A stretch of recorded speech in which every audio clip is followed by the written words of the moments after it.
रिया, मैं ऑफिस जा रहा हूँ। और सुनो, शाम को तैयार रहना। हम डिनर के लिए बाहर जाएंगे। बहुत दिन हो गए यार। इस बीच तुम्हारा बर्थडे भी निकल गया। ठीक है राहुल, आप जब ऑफिस से आएंगे मैं रेडी होके रहूंगी। ठीक है, मैं चलता हूँ। क्या कह रही थी तू? हैं? उसके साथ डिनर करने जाएगी? मुझसे पूछा तूने एक बार भी? लेकिन मम्मी जी, इसमें पूछने वाली क्या बात है? मैं अपने पति के साथ कहीं भी जा सकती हूँ ना? हाँ हाँ, जा सकती है, जरूर जा सकती है। मेरे बेटे के पैसे खर्च कराने में बहुत मजा आता है ना तुम्हें? आपका बेटा मेरा पति है, अगर कहीं जाना चाहता है तो इसमें प्रॉब्लम क्या है? अपने मायके से तो फुटी कोड़ी तक नहीं लाई, ऐसे ही खाली हाथ चली आई और मेरे बेटे के पैसे उड़ाना चाहती है। कहीं नहीं जाएगी, चुपचाप फोन करके बोल दे तू शाम को कहीं नहीं जा रही उसके साथ। लेकिन मम्मी जी, मैं राहुल से क्या कहूँगी? कोई भी बहाना बना, मेरे बेटे के पैसे इस तरह डिनर में उड़ाने की कोई जरूरत नहीं है, समझी?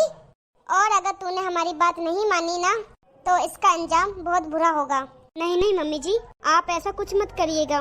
मैं राहुल से कह दूंगी कि मेरे पेट में बहुत दर्द हो रहा है और कहीं नहीं जाऊंगी। प्लीज आप राहुल को परेशान मत करिएगा। रिया राहुल को फोन करके मना कर देती है, लेकिन वो मन ही मन बहुत दुखी होती है। अगले दिन राहुल के ऑफिस जाने के बाद, रिया ये तेरी गले की चेन तो दिखा, कहाँ से आई है? इससे पहले तो कभी देखी नहीं मैंने। वो मम्मी जी, कुछ दिन पहले हमारी मैरिज एनिवर्सरी थी ना, तो राहुल ने मुझे गिफ्ट की थी। हैं? इतनी महंगी चेन राहुल ने तुम्हें गिफ्ट की और हमें बताया तक नहीं? वो राहुल पर्सनली मुझे गिफ्ट देके गए थे और मुझे लगा कि मुझे ये बात आप लोगों को नहीं बतानी चाहिए। शाबाश, हमारे ही घर में रहकर हमारे ही पैसों पर ऐश कर, हैं? और हमें बताना भी जरूरी नहीं समझती? क्यों? ये आप कैसी बात कर रहे हैं? इसमें ऐश करने वाली कौन सी बात है? राहुल की सैलरी और उनके पैसों में मेरा भी तो हक है। और वैसे भी ये चेन उन्होंने मुझे गिफ्ट की है, मैंने थोड़ी ना मांगी है। मायके से कुछ लाई होती ना तो पता चलता। एक तो खाली हाथ चली आई और जब देखो मेरी बेटे की तनख्वाह उड़ाती रहती है। और कुछ दिन बाद, क्या बात है? बहुत दिनों से देख रहा हूँ, बहुत कमजोर लग रही हो। तुम्हारी तबीयत ठीक नहीं है क्या? पता नहीं राहुल, कुछ दिनों से कमजोरी महसूस हो रही है। चलो मैं तुम्हें डॉक्टर को दिखा के लाता हूँ। कुछ ज्यादा ही कमजोर लग रही हो, बाद में कुछ प्रॉब्लम हो गई तो? दोनों हॉस्पिटल के लिए निकल ही रहे होते हैं। अरे कहाँ जा रहे हो दोनों? कहाँ जा रहे हो सुबह सुबह? बहुत जल्दी है घूमने की। अरे अरे नहीं मम्मी, रिया की तबीयत ठीक नहीं लग रही, बस उसे डॉक्टर के पास लेके जा रहा हूँ। हाँ हाँ बिल्कुल बेटा, तुम्हें बहू की तबीयत का पूरा ध्यान रखना चाहिए, कितनी कमजोर हो गई है। जाओ जाओ डॉक्टर को दिखा के आओ। ठीक है पापा। हॉस्पिटल में देखिए, आपकी वाइफ को सही केयर की बहुत ज़रूरत है, उन्हें बहुत ज़्यादा ही वीकनेस है। अगर आपकी वाइफ ने ढंग से खाना नहीं खाया और अपना ध्यान नहीं रखा तो आगे जाके बहुत प्रॉब्लम हो सकती है। आप ही बताइए डॉक्टर साहब, मुझे क्या करना होगा? मैं बस अपनी पत्नी को ठीक देखना चाहता हूँ। देखिए, अभी तो मैं कुछ सप्लीमेंट दे रहा हूँ, लेकिन इनके साथ साथ ये आप ध्यान रखिए कि आपकी बीबी ड्राई फ्रूट, फल और हरी सब्जियाँ डेली और अच्छे से खाए। इसके बाद सब कुछ ठीक हो जाएगा। सुना तुमने?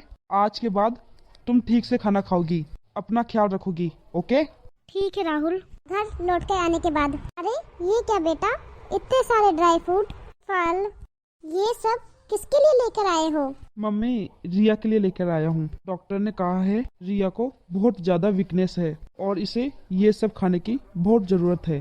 हाँ बेटा, ये तुमने अच्छा किया।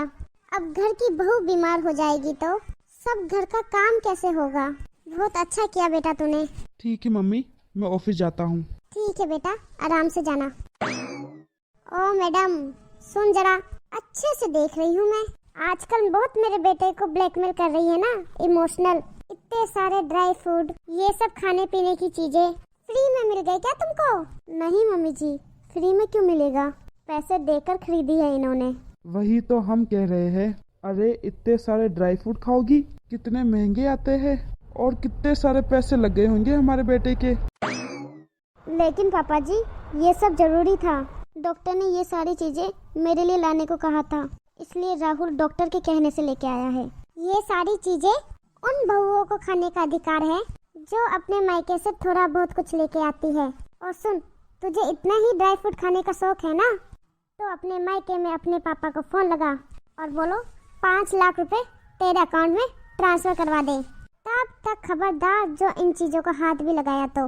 लेकिन मम्मी जी, डॉक्टर ने बोला है मेरे शरीर में बहुत कमजोरी है, अगर मैं ये सब ड्राई फ्रूट और फ्रूट्स नहीं खाऊंगी तो प्रॉब्लम हो जाएगी। एक काम कर बहू, घर का सारा काम करना शुरू कर दे, पहले से दुगना, तबीयत अपना आप ठीक हो जाएगी। नहीं तो बोल अपने पिताजी को, तेरे लिए एक नौकर भेज देंगे। और रही बात इन ड्राई फ्रूट्स की, ये हम लोगों के लिए काम आएगा। कुछ दिनों के बाद। रिया, तुम अपनी दवाइयाँ और खाना पीना टाइम पर ले रही हो ना? जी हाँ, मैं अपना पूरा ध्यान रख रही हूँ। और जो ड्राई फ्रूट मैंने तुम्हें लाके दिए थे वो भी टाइम से खाए ना तुमने? अरे बेटा, तू तो ऐसे पूछताछ कर रहा है जैसे तेरी बीबी का सारा माल हमने खा लिया हो। अरे नहीं नहीं मम्मी, आप गलत समझ रही हो। मैं तो सिर्फ ये चाहता हूँ रिया जल्दी से ठीक हो जाए। पिछले 1 महीने से दवाई ले रही है, लेकिन इसका चेहरा देखकर लगता नहीं इसकी वीकनेस जरा सी भी दूर हुई हो। थोड़ी देर बाद रिया चक्कर खा के गिर जाती है। अरे ये क्या हुआ? रिया उठो, रिया तुम ठीक तो हो? अरे क्या हो गया बेटा? जल्दी से इसको डॉक्टर के पास लेके जा, कल को कुछ हो गया तो लेने के देने पड़ जाएंगे। मैंने आपसे कहा था ना कि ये सही तरीके से अपना डाइट फॉलो करे, लेकिन हालत देख के लगता नहीं कि इन्होंने अपने खाने पीने में ध्यान दिया होगा। नहीं नहीं डॉक्टर साहब, मैंने अपनी सारी दवाइयाँ टाइम से ले ली थी। रिया, यहाँ डॉक्टर तुम्हारी दवाइयों की नहीं डाइट की बात कर रहे हैं। मैंने तो तुम्हें सारी चीजें टाइम टाइम पर ला के दी थी। अब सही सही बताओ, तुमने खाई कि नहीं?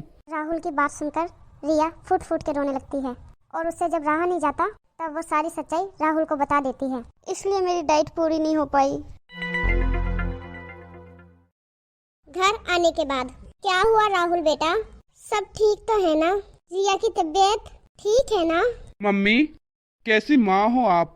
आपने रिया को इतना परेशान किया, आखिर ऐसी क्या दुश्मनी है आपकी उसके साथ? ये तुम अपनी माँ से कैसे बात कर रहे हो? लगता है बहू ने अच्छी तरह से भड़का दिया है बेटा। मैं कोई दूध पीता बच्चा नहीं हूँ पापा, इस बात का एहसास तो मुझे कब से था।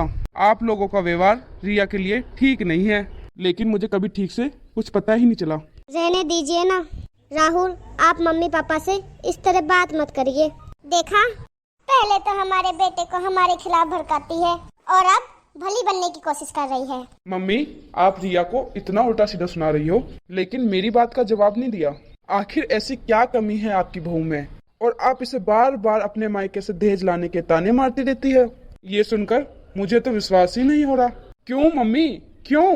बहू, पड़ गई तुम्हारे कलेजे को ठंडक, भड़का दिया अच्छी तरह हमारे खिलाफ। मम्मी जी, मेरा यकीन कीजिए, मैंने ऐसा कुछ नहीं किया है। मम्मी, मैंने कहा ना, मुझे किसी ने भड़काया नहीं है, बल्कि अच्छा हुआ जो मुझे सब कुछ पता चल गया है, वरना पता नहीं रिया के साथ घर में क्या क्या हो जाता। अब मैं रिया के साथ और कुछ गलत होते नहीं देख सकता। तो क्या करेगा बेटा?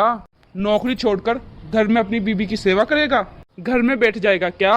नहीं पापा, नौकरी तो मैं नहीं छोड़ सकता, लेकिन अपनी पत्नी को उसके हिस्से की खुशी जरूर दे सकता हूँ।